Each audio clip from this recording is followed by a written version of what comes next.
Berhenti berpura-pura bahwa kamu serius saja saat hatimu sedang hancur karena kesalahanmu sendiri. Kamu bangun setiap pagi dengan beban yang sama, memutar ulang memori buruk itu seperti kaset rusak, dan merasa tidak layak untuk bahagia. Kamu pikir dengan menghukum dirimu setiap detik, dosa itu akan terhapus begitu saja. Padahal, kamu cuma sedang menikmati peran sebagai korban dari kesalahanmu sendiri, sebuah lingkaran setan yang tidak membawa kamu kemana-mana selain kehancuran mental. Sadarilah bahwa rasa bersalah yang kamu pelihara sekarang bukan lagi bentuk pertobatan, melainkan bentuk kesombongan yang tersembunyi.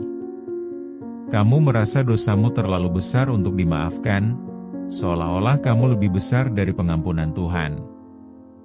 Kamu lebih memilih tenggelam dalam penyesalan yang melumpuhkan daripada bersusah payah memperbaiki hidup.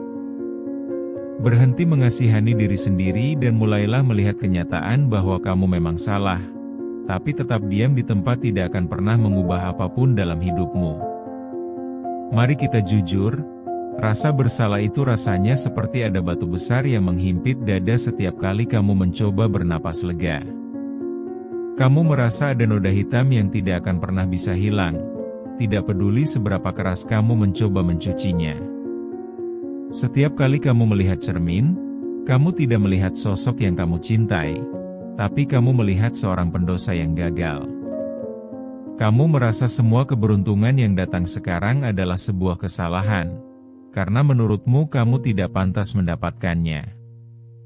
Kamu mulai menarik diri dari orang-orang yang menyayangimu karena kamu merasa mereka akan jijik kalau tahu apa yang sudah kamu lakukan. Kamu membangun tembok tinggi di sekeliling hatimu agar tidak ada yang bisa masuk dan menemukan rahasia busuk itu. Rasa takut ketahuan menjadi hantu yang mengikutimu kemanapun kamu pergi, membuat tidurmu tidak pernah nyenyak. Kamu hidup dalam ketakutan bahwa suatu saat dunia akan tahu betapa kotornya kamu di balik topeng yang kamu pakai setiap hari. Yang paling menyakitkan adalah saat kamu mencoba berdoa, tapi kamu merasa suaramu terhenti di langit-langit kamar. Kamu merasa tidak punya hak untuk meminta bantuan karena kamu merasa sudah terlalu jauh terperosok. Kamu merasa Tuhan sudah menutup pintunya untukmu, dan kamu layak mendapatkan semua penderitaan ini. Keyakinan salah ini membuatmu semakin terisolasi dalam kegelapan yang kamu ciptakan sendiri, membuatmu merasa sendirian di dunia yang luas ini. Kamu sering terjebak dalam overthinking tentang apa yang seharusnya kamu lakukan saat itu. Kamu membayangkan skenario alternatif di mana kamu mengambil keputusan yang benar, lalu kamu menangisi kehilangan itu. Kamu menghabiskan energi untuk berperang dengan masa lalu yang sudah membeku, sesuatu yang tidak bisa kamu ubah meski kamu menangis darah sekalipun. Padahal, energi yang kamu pakai untuk menyesal itu sebenarnya bisa kamu gunakan untuk membangun kembali puing-puing hidupmu. Kenyataannya, menyiksa diri dengan rasa bersalah adalah jalan pintas yang paling mudah. Karena dengan merasa menderita, kamu merasa sudah membayar hutang dosamu tanpa harus melakukan aksi nyata untuk berubah. Kamu merasa sudah cukup menebus kesalahan hanya dengan merasa sedih dan depresi. Ini adalah jebakan ego yang sangat halus, di mana kamu merasa sudah menjadi orang baik hanya karena kamu merasa menderita atas kesalahanmu. Lihatlah betapa banyak waktu yang terbuang hanya untuk membenci dirimu sendiri. Tahun-tahun berlalu, peluang lewat begitu saja, dan kamu tetap berada di titik yang sama, meratapi kesalahan yang sama. Kamu membiarkan satu kesalahan besar mendefinisikan seluruh hidupmu, seolah-olah kamu tidak punya sisi lain selain kegagalan itu. Kamu memberikan kekuasaan penuh pada masa lalumu untuk mendikte bagaimana masa depanmu harus berjalan. Sampai kapan kamu mau jadi tawanan dari dirimu yang dulu? Rasa bersalah yang tidak sehat ini bukan lagi obat, tapi racun yang perlahan membunuh semangatmu. Kamu tidak akan pernah bisa melangkah maju kalau satu kakimu masih terikat rantai penyesalan yang berat. Kamu harus berani mengakui bahwa kamu memang kotor, Tapi kotoran itu bisa dibersihkan jika kamu berhenti mengorek lukanya setiap hari. Bayangkan seorang mahasiswa yang selama bertahun-tahun hidup dalam kepura-puraan. Dia sering menunda tugas, membohongi orang tuanya tentang nilai, dan menggunakan uang kuliah untuk hal-hal yang tidak berguna. Suatu hari, kebohongannya terbongkar, dan dia melihat kekecewaan yang sangat dalam di mata ayahnya. Rasa malu itu tidak hilang dalam semalam, tapi justru menetap dan menjadi beban yang menghantui setiap langkahnya di kampus. Dia mulai merasa bahwa dia adalah sampah masyarakat yang tidak punya masa depan. Setiap kali dia melihat teman-temannya berdiskusi tentang cita-cita, dia merasa tidak punya hak untuk ikut bicara. Dia merasa setiap prestasi yang dia raih setelah kejadian itu hanyalah sebuah kepalsuan. Dia merasa dirinya adalah penipu yang hanya menunggu waktu sampai semua orang tahu bahwa dia tidak berguna.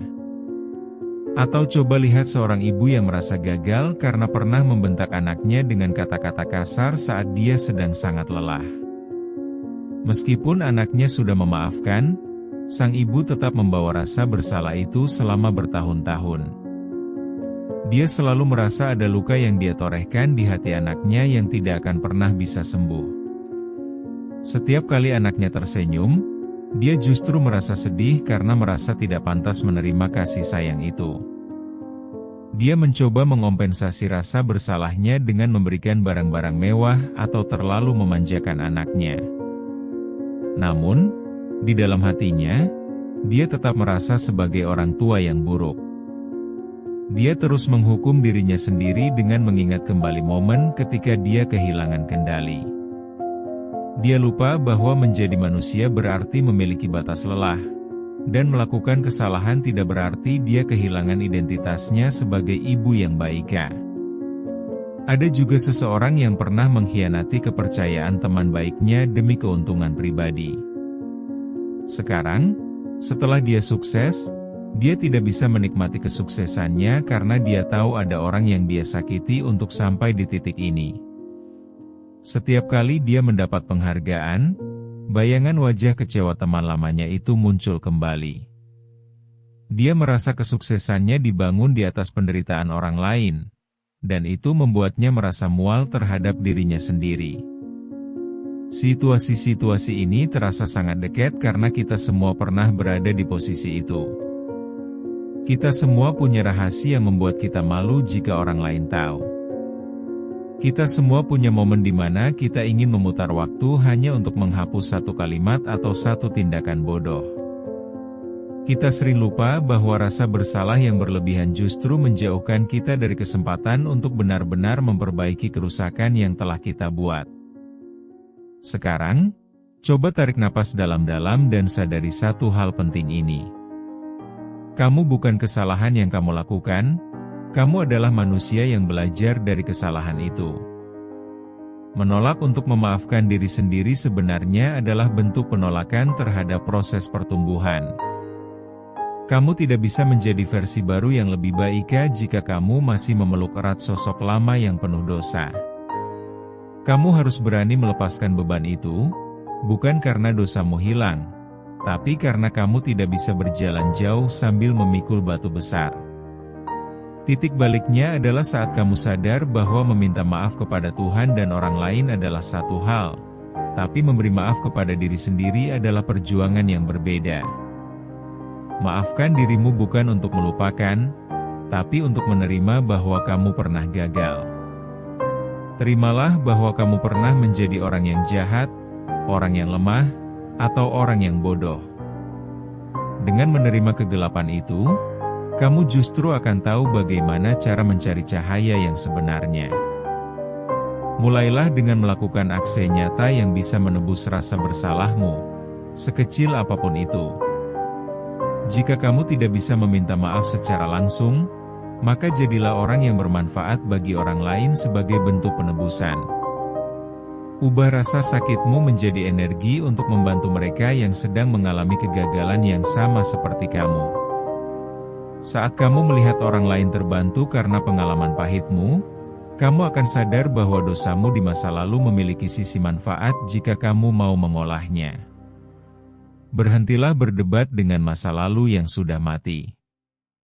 Kamu tidak bisa mengubah apa yang terjadi kemarin, tapi kamu punya kendali penuh atas apa yang kamu lakukan hari ini. Setiap detik yang kamu habiskan untuk meratapi dosa adalah detik yang kamu curi dari kesempatan untuk bertaubat dengan sungguh-sungguh. Bangkitlah sekarang juga, bukan karena kamu sudah bersih, tapi karena kamu ingin menjadi lebih bersih setiap harinya. Sekarang berhenti menangis dan berhenti mengasihani dirimu sendiri. Dunia tidak akan berhenti berputar hanya karena kamu merasa berdosa, dan penderitaanmu tidak akan menghapus kesalahanmu di masa lalu. Yang dibutuhkan dunia bukan orang yang terus-menerus merasa bersalah, tapi orang yang mau berubah dan memperbaiki keadaan. Kalau kamu benar-benar menyesal, buktikan dengan perubahan perilaku, bukan dengan air mata yang tidak ada habisnya. Jangan pernah biarkan setan membisikkan bahwa kamu tidak layak mendapatkan kesempatan kedua. Jika Tuhan saja Maha Pengampun, siapa kamu sehingga merasa lebih berhak menghakimi dirimu sendiri selamanya? Itu adalah kesombongan yang nyata. Berdirilah dengan tegak, akui semua kesalahanmu tanpa alasan, dan berjanji pada dirimu sendiri untuk tidak pernah kembali ke lubang yang sama. Jadikan rasa sakit ini sebagai pengingat yang tajam agar kamu tidak menjadi orang yang sama lagi. Keluar dari zona nyaman penyesalanmu dan mulailah melangkah. Hidup ini terlalu singkat untuk dihabiskan dengan membenci diri sendiri. Kamu punya tanggung jawab untuk menjadi manusia yang lebih berguna sebelum waktumu habis. Jangan tunggu sampai kamu merasa sempurna untuk mulai berbuat baik, karena kesempurnaan itu tidak ada. Bergeraklah sekarang, hadapi kenyataan, dan bangunlah hidupmu kembali dari puing-puing kesalahan yang pernah kamu buat.